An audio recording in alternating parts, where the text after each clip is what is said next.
रात के हैं अब। मैं कौन साहब एक बात आपको अर्ज कर दूँ। सबसे पहले तो ये कि पाकिस्तान में हर सियासतदान इंक्लूडिंग मी इस्टेब्लिशमेंट के साथ राब्ते में था और इस्टेब्लिशमेंट के साथ राब्ते में रहता है। जो कहता है कि मैं नहीं रहता उससे बड़ा झूठा कोई नहीं। वो पाकिस्तान की पॉलिटिक्स में ही नहीं है। ये आपके बड़े बड़े सहाफ़ी जो आजकल जिन्हें पीटीएम की मोहब्बत जागी हुई है, सलीम साफ़ी साहब और हामिद मीर साहब और इस किस्म के लोग जिनके बारे में एक जनरल परसेप्शन है कि ये एंटी एस्टेब्लिशमेंट है, मैंने इन्हें हर तीसरे दिन जाके तो वहाँ से ब्रीफिंग लेके तो फिर एंटी एस्टेब्लिशमेंट मौक़िफ़ देते हुए देखा। शायद वहाँ से कहा जाता है कि आप बोलें हमारे ख़िलाफ़, पता लगेगा आपके साथ कौन कौन है, हम लोग आइडेंटिफाई कर लें। पाकिस्तान के अंदर पॉलिटिशियंस जो हैं वो इस्टेब्लिशमेंट के साथ राब्ते में होते हैं। टूटता कहाँ पर, मेन मसला है कि टूटता कहाँ पर, जिसकी 2-3 वजूहात होती हैं। जिस बंदे की फ़ाइल ना हो वो किसी बात पर स्टैंड ले ले तो राब्ता टूट जाता है। मेरी फ़ाइल नहीं थी, ये एक एक्चुअल रियलिटी है। मैं बड़ा ओपनली बरमला कहता हूँ। एक आपकी करप्शन की फ़ाइल, एक आपकी वेमनाइजिंग की फ़ाइल और एक आपकी ड्रिंकिंग की फ़ाइल, ये तैयार की जाती है और फिर जब आपको बात करना चाहते हैं तो वो आपके आगे रख दी जाती है कि नहीं जी आपने ये करना, आपने वो करना। अब वो उनकी बदकिस्मती, मेरी खुशकिस्मती कि मेरी इन तीनों में से कोई नहीं है, ना मेरे वालिद की थी। मेरी बात चल गई और वो ताल्लुकात टूट गए। लेकिन जहाँ तक बतलाने का है, मैं तो बरमला इस बात का इज़हार कर रहा हूँ कि पाकिस्तान की इस्टेब्लिशमेंट आज भी एक बड़ी तादाद में ये कहती है कि राना सनाउल्लाह कातिल है, महमूद खान अचकज़ई ने। मैं आपको अगली बात बता देता हूँ कि पता नहीं उस तकरीर के ऊपर इतना बवेला क्यों मचा है। मैंने तो प्रिंसिपल तकरीर की थी कि जो पाकिस्तान के स्टेक होल्डर्स हैं कम से कम उनके बच्चे तो पाकिस्तान नेशनल होने चाहिए, या हमारे यहाँ कोई ऐसी लेजिस्लेशन होनी चाहिए कि इन स्टेक होल्डर्स की प्रॉपर्टीज़ पाकिस्तान से बाहर ना जा सके। उसके ऊपर बवेला मच गया। मैं तो बताया ही कुछ नहीं है। आप यकीन करें मैंने 2% भी नहीं बताया। एक बात कही है कि राना सनाउल्लाह कातिल है, तो यस राना सनाउल्लाह कातिल है। इसका क्या पाकिस्तान अवामी तहरीक को नहीं पता, हमें नहीं पता? क्या इन्होंने नहीं बताया? बताया। अब वो जिस तरीके से उसे सलूट मार लेते हैं, उनकी मजबूरी है या ज़मीर गया हुआ है सर सेहत पे, तो मैं कुछ कह नहीं सकता। लेकिन इसी तरह मैं हूँ। मेरे एंटी इस वक्त अगर राना सनाउल्लाह उनके साथ चल रहा है या PMLN या PDM चल रही है तो यकीनन मेरे हवाले से रिपोर्टें उन्हें देते होंगे। मैं आपको एक वाक़या और कोट कर देता हूँ कि सानिया कोयटा हुआ, वहाँ पर हमारे स्काउट्स थे 19 या 21, अब मुझे एग्जैक्ट तादाद उनकी याद नहीं है। जब उनकी शहादत हुई मैंने वो डॉक्यूमेंट्स देखे जिसके अंदर ये बताया गया कि महमूद खान अचकज़ई के जो लोग हैं उन्होंने फैसिलिटेट किया अफ़गान इंटेलिजेंस को और रॉ को, उनको पैसे दिए गए और नतीजा क्या हुआ कि हमारे वहाँ पर जो हमारी ट्रेनिंग के ऊपर जवान थे वो 19 या 21 एग्जैक्ट मुझे तादाद नहीं, वो शहीद हो गए। अच्छा, अब वो फाइल हम तक कैसे पहुँच जाती है? हमें कहते हैं या हमें कहा जाता है या महमूद खान अचकज़ई को कहा जाता है या नवाज शरीफ को या किसी को भी, आप बोलें। मेरा सिंपल सवाल यह है कि जब आपको पता है कि एक आदमी वो 20-25 सिक्योरिटी के जवानों की शहादत का स्ट्रेट अवे रिस्पॉन्सिबल है, तो आप खुद उसे क्यों नहीं आनी हाथों से निपटते? ये फजलुर रहमान खलील साहब जो हैं, इनके बारे में एक रिपोर्ट डॉन अखबार में छपी।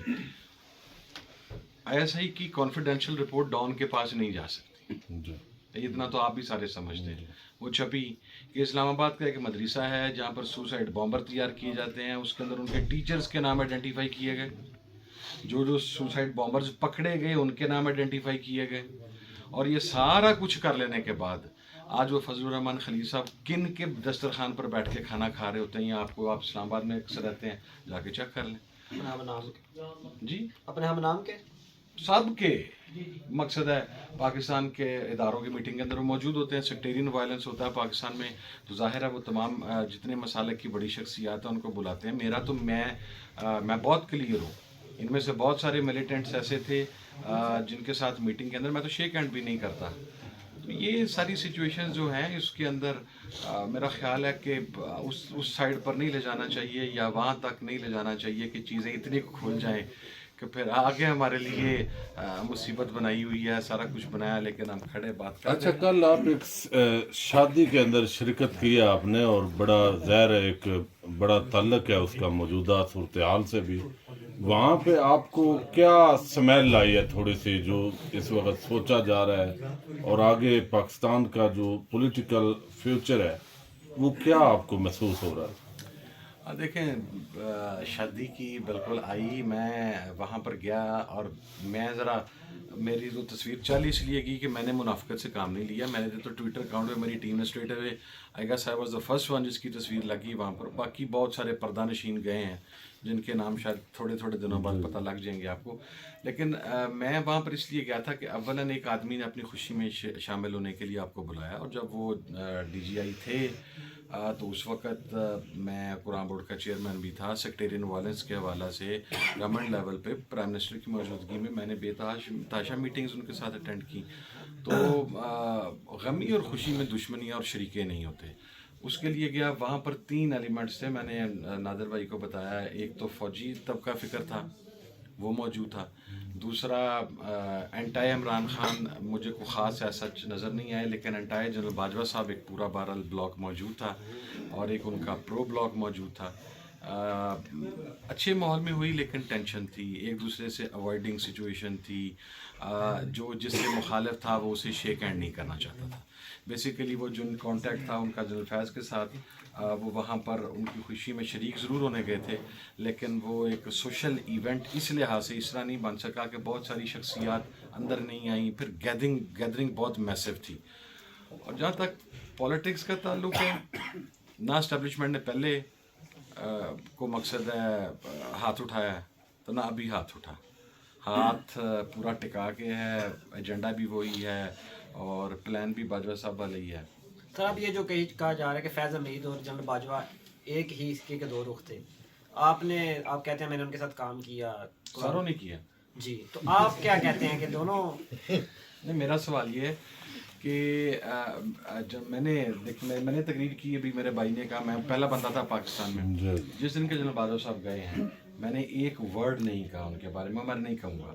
میرا دشمنی کا طریقہ اگر بڑا اسپیسیفک ہے، میں مخالفت میں جو دشمنی میں اگلا بندہ جب اقتدار میں بیٹھا ہے تو اس کی مخالفت کرنے کا چس آتا ہے. جب اگلا اتر گیا اور آپ اسے کمزور سمجھ کے وار کرنا شروع کر دیں، میں ویسا نہیں کرتا.